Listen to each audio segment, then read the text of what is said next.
Hedder du? Jeg hedder Margrethe Ole Jonsdottir. Hvor gammel er du?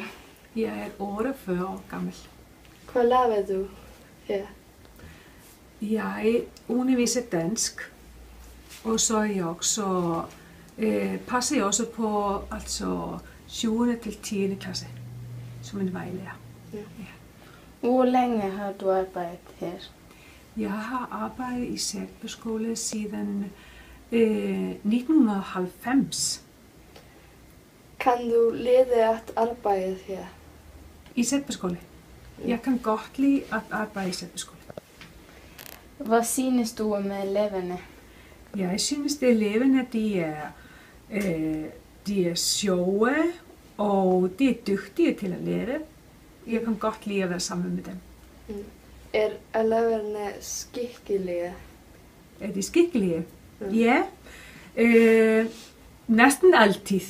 Det er en enkelte gang, som nogen laver noget, som de ikke skal. Men det er meget sjældent. Har du meget at lave her? Ja, jeg har meget travlt. Det er meget at lave i Sætbyskole. Tak for os.